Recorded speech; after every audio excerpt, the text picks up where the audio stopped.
लगता है जैसे चांद जमीन पर उतर आया है। प्रकृति की कठिनाइयों को दिल पे नहीं लेते कच्छ के लोग, जीवन को सजाते हैं रंगों से, कला से। यहां खुशबू है उत्साह की, उत्सव की, खुशबू है गुजरात की। कुछ दिन तो गुजारो गुजरात में।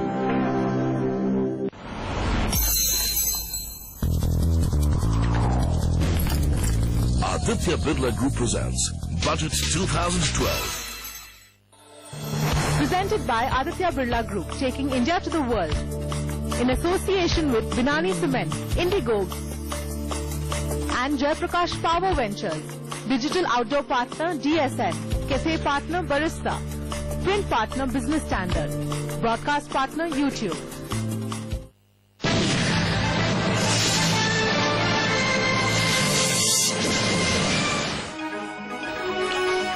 एक बार फिर स्वागत है आपका कच्चे तेल पर। हमारे इस खास पेशकश में हम ये जानने की कोशिश कर रहे हैं कि कच्चे तेल के उबाल का हमारी इकोनॉमी पर, बाजार पर कैसा असर होगा।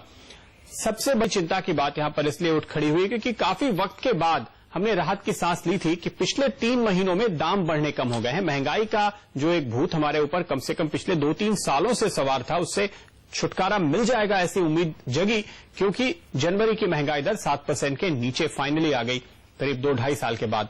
लेकिन अब कच्चा तेल हमारे सामने एक सबसे बड़ी चुनौती पेश कर रहा है कि महंगाई की दर को ये फिर ऊपर ले जा सकता है।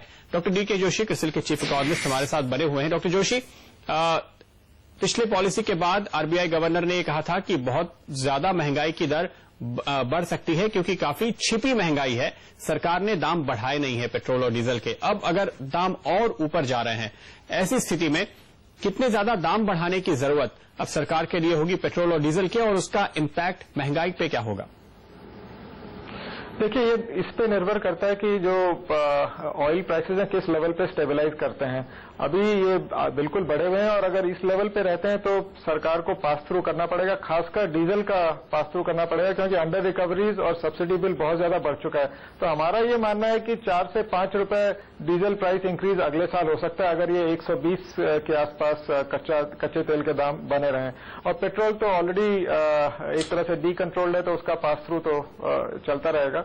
तो ये ओवरऑल ये महंगाई के लिए और फिस्कल डेफिसिट के लिए सिरदर्दी बन सकता है आगे चलते हुए, high level of crude prices. आपने कहा अगले साल, यानी आप अगले वित्त वर्ष में अप्रैल के बाद ही देख रहे हैं दाम बढ़ते हुए?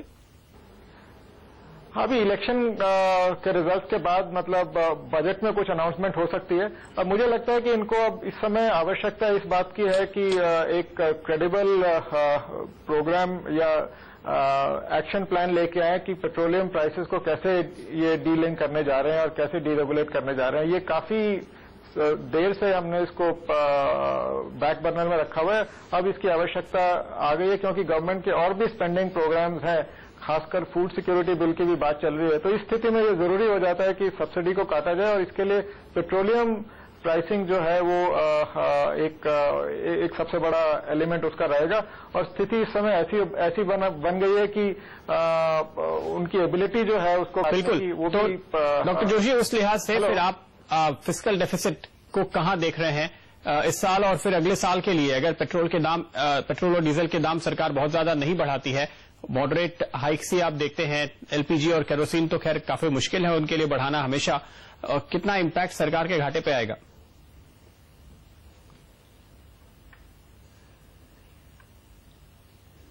डॉक्टर जोशी के पास हमारी आवाज नहीं पहुंच रही है। एक बार फिर से शर्मा जी, यहां पे जो डर है कि या तो दाम बढ़ेंगे और महंगाई बढ़ेगी, या दाम नहीं बढ़ाएगी सरकार तो घाटा बढ़ेगा और सरकार फिर कर्जा लेने आएगी, उस लिहाज से वो महंगाई को बढ़ाएगी। शेयर बाजार इस समस्या को किस तरीके से देख रहा है और क्या अगर यहां से एक बार की फिर से दाम वापस $125 और $150 की ओर रुख कर रहे हैं तो शेयर बाजार में बड़ी गिरावट आ सकती है?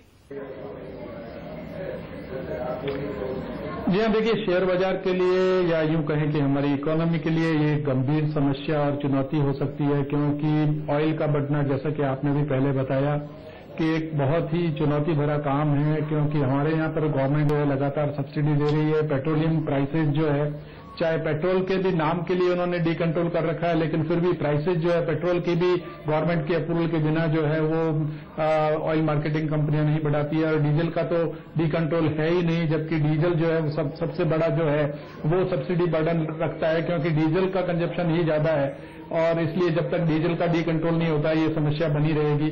और ये समस्या कितनी विकट है आप इससे अनुमान लगा सकते हैं कि फ्यूल सब्सिडी बिल जो है हो सकता है करंट ईयर में लाख करोड़ रुपए के आसपास पहुंच जाए, और वो तब कि जब हम अभी के नॉर्मल या थोड़े से एस्केलेटेड प्राइसेस देख रहे हैं ऑयल के।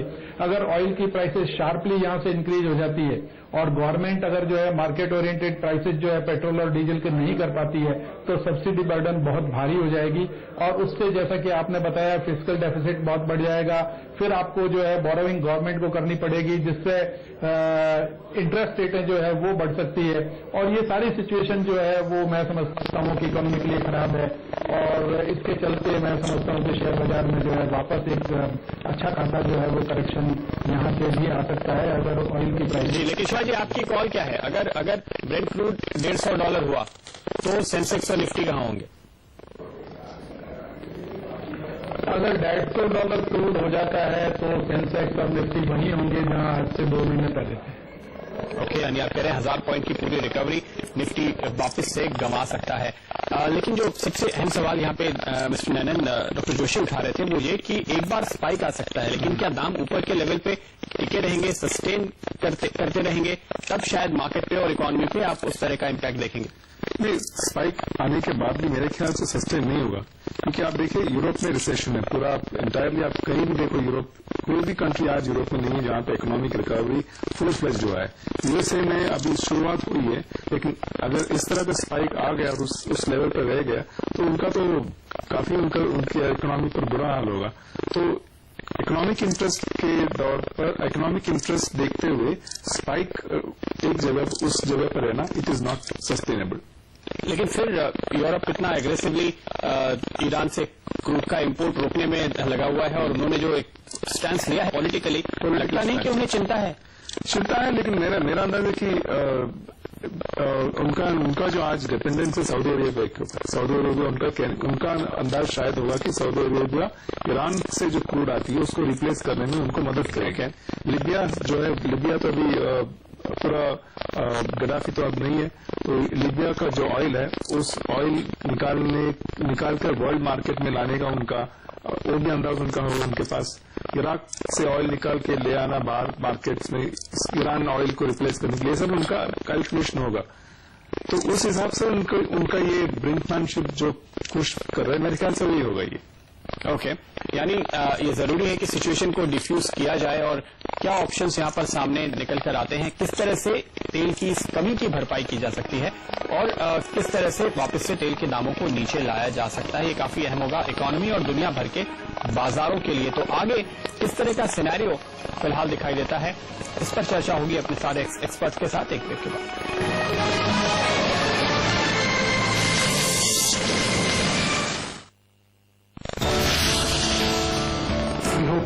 To that extent to bolster the growth of FMCG sector and also to keep down the rising impact of prices and costs that the budget is neutral as far as taxation is concerned.